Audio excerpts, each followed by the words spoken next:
Alright, you guys, welcome back to the channel. We are in Pennsylvania. We made it here yesterday about 11. I am exhausted. I know Dan's exhausted. I don't feel good today. I feel totally wore down. I think it's just pure, total exhaustion and stress. But I do know I feel better.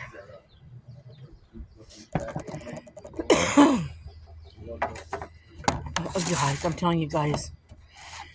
I'll get into it more if I want to. But the last several weeks of being in Ohio was a total shit show. A total shit show.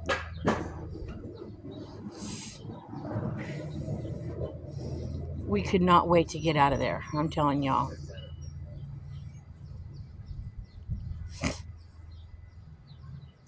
I don't know if Dan and Brittany can fix their relationship after things that have happened. I know I want nothing to do with her ever again. And the thing about it, we didn't do nothing but sell our stuff. It was all about entitlement. She believed she was entitled to everything we had that we could not take, but we needed to sell things for money to buy a car, which we don't have enough to buy a car yet. But it's a good thing we find out now rather than later, because I guess the entitlement, they would have believed that if something happened to Dan, they would have been entitled to everything he owned, even though I own half of it. But it was a total shit show. I mean, things she said to him were totally disrespectful. They hurt him horribly deep, to the point where it messed up his it caused that cloud to come across his forehead, made him physically sick for days. In fact, I thought I was going to have to take him to the hospital at one point. He was so sick. So he was even glad to get out of there. Our plans, he says he's never going back to Ohio again. And I told him, I said, when we calm down and when we do get a car, we do need to go back and see Landon and Faith and the baby after she has it. And we do need to see Timberly. And Landon will be 18 after they have the baby. But, I understand why he says he's never going back again after what the family's all done to him throughout the years. And that man has been nothing but a total giver. He would do anything for the family, and there's been times in his past that he has totally given of himself and done without for the grandkids and stuff, especially the 3 he raised. He did without a lot. I've heard the stories. And the whole thing is, this whole shit show did not have to happen.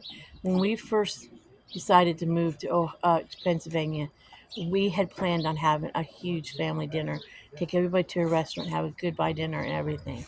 And that's what we were looking forward to. We were looking to a goodbye dinner. But the moment we started to want to get rid of stuff, and they owe us money on a lawnmower and stuff and everything. But the moment we started selling stuff because we needed the money to move on, they got butthurt and thought they were entitled to it, even though they don't seem to understand we need money to move and we needed money to buy stuff when we got here. What was I supposed to do? Pull it out of the thin air? I don't think so. They know we live off of Social Security Disability, Dan's check, and we've always been able to pay our current bills and never asked anybody for a single penny, ever. We may do, but apparently there's a lot of entitlement going on. So, and the whole thing about it is,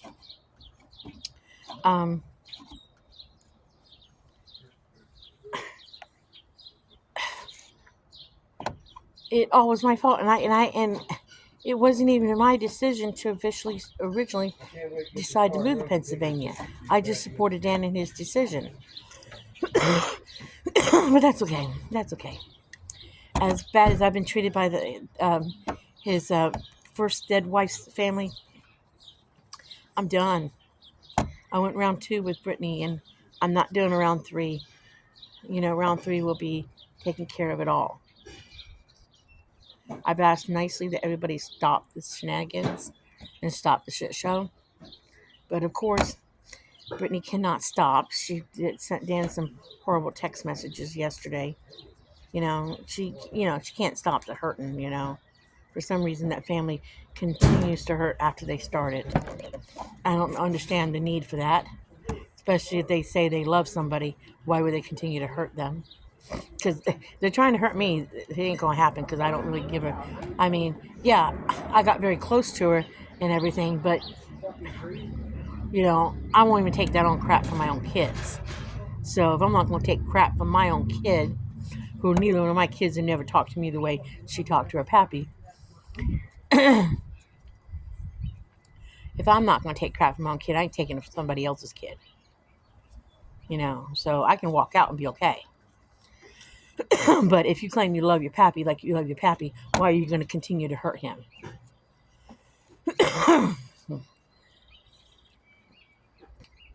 And she didn't even let the kids come around the last several weeks to the back of the house to see and talk to us. So, they didn't even get a chance to say goodbye. But that's all on her.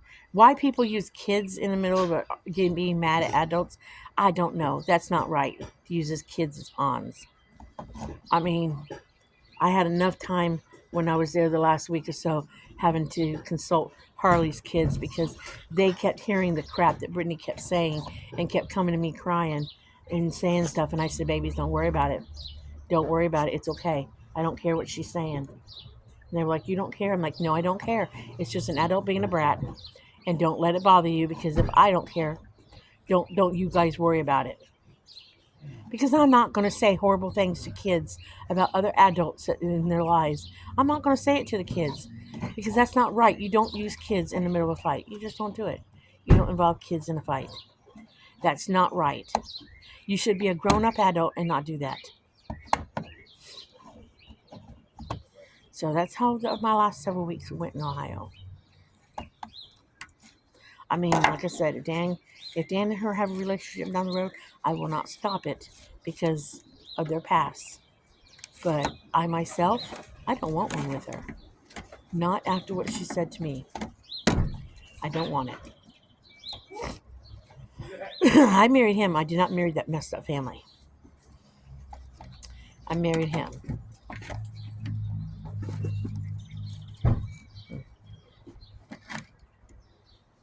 All I took out of that was that they are complete users and takers.